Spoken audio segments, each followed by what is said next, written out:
It's summertime, and that means watermelon cupcakes. These are so delicious. The flavor's perfect, and these adorable watermelon seed candies, you guys are gonna love it. Let's get started baking.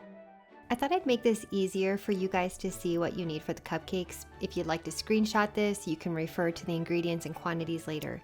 I also have a link to the printable recipe on my site in the description. Just a note on the flour measurement. It's really important to scoop and level the flour, or for the best accuracy, you'll want to weigh it. Food coloring is optional, but for my cupcakes, I used 4 drops of Hobby Lobby's leaf green food coloring and 4 drops of the AmeriColor red food coloring in the buttercream. Just adjust it to how you like your cupcakes, but from my experience, the cupcake color deepens slightly during baking. I'd love to switch over to using only natural food coloring, so if you all have recommendations, please share those with me in the comments. The watermelon juice in the buttercream gives that perfect amount of watermelon flavor, and it's so easy to make. All you need to do is blend up about a cup of seedless watermelon and strain the pulp through a sieve. Reserve that juice for your frosting. Unfortunately, the watermelon juice does not hold up to baking, so I use Loran's Super Strength Watermelon Oil. You just need a 1/4 teaspoon for the cupcake batter, and it's perfect. And finally, for the decoration, to mimic those seeds on top, you can use mini semi-sweet chocolate chips, which are so easy to find, but I adore these watermelon seed candies. They are a little bit hard, and so I wanted to show you just inside of the candy what it looks like. They taste like watermelon and they look like the real deal. I'll put a link below where you can get them. These candies are so cute and they're worth the effort of ordering them. First, preheat your oven to 350 degrees Fahrenheit and line a 12-cup muffin tin with cupcake liners. In a medium bowl, whisk flour, baking powder, baking soda, and salt. Set that aside, and then in a large bowl, cream together your butter and sugar with an electric mixer until it's fluffy, which takes about 2 to 3 minutes. Add your eggs one at a time and make sure that you scrape the bowl.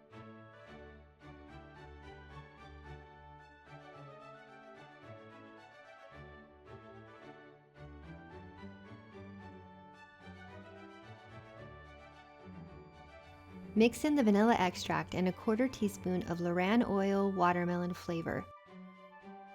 If you want green cupcakes, you can add the 4 drops of green gel food coloring now and mix it all together.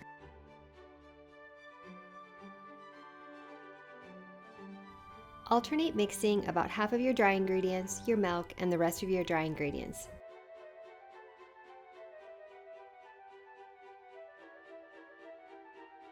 Be sure to scrape the sides of your bowl and continue mixing until it's just combined. Be careful not to overmix or you'll have flat cupcakes.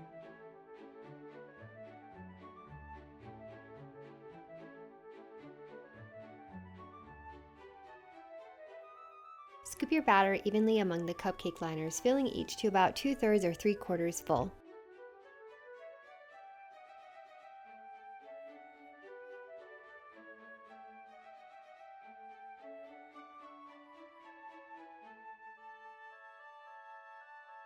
Give your tray a few good taps on the counter to remove any air that might be trapped, and bake for 18 to 20 minutes or until a toothpick inserted in the center comes out clean.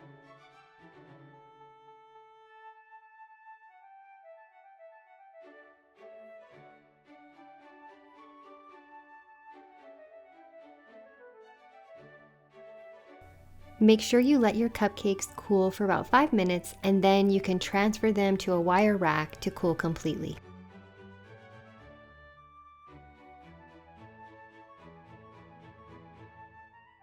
To make the watermelon buttercream, start by beating your softened butter in a bowl until it's creamy. Gradually add your sifted powdered sugar, beating it until it's all mixed in. Add about 2½ tablespoons of watermelon juice to start with, and ½ teaspoon of vanilla extract. Somewhere in here, I mixed 1/8 teaspoon of salt, but I can't find the footage, so you'll have to trust me. Mix this well and either add more watermelon juice or powdered sugar to get the right consistency to frost your cupcakes. For piping consistency, you want to look for the frosting to hold soft peaks without collapsing or looking jagged.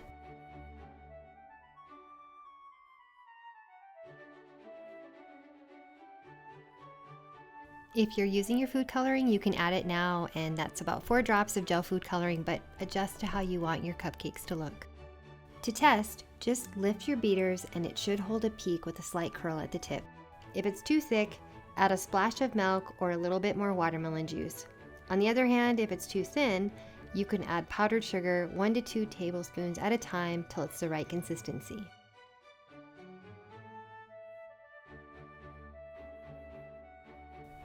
Truth be told, my frosting was just a little bit too soft, but it still piped beautifully. For piping, I'm using my Wilton 2A tip to pipe smooth swirls and a back and forth pattern. Scoop your buttercream into a piping bag and pipe onto your completely cooled cupcakes. I am by no means a piping pro, but I find that these two designs are super easy to pipe. You can get more frosting with the swirl, so pick your poison and how much frosting you want.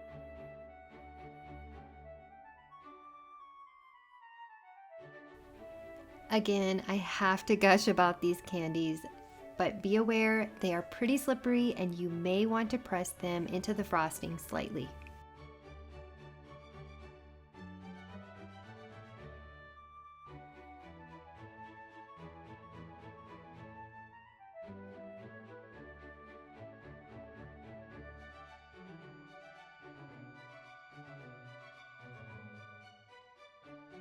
Let's taste test these and see how they look inside.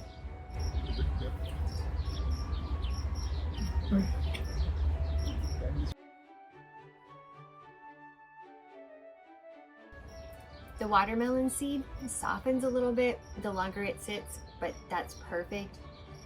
And the watermelon flavor, oh my goodness. These are so great. If you love watermelon, you're gonna love them. I've got more summer treats coming your way, so like, subscribe, and hit the bell for more treats. See you guys next time. Such a good. Thanks. Oh man, these are so good.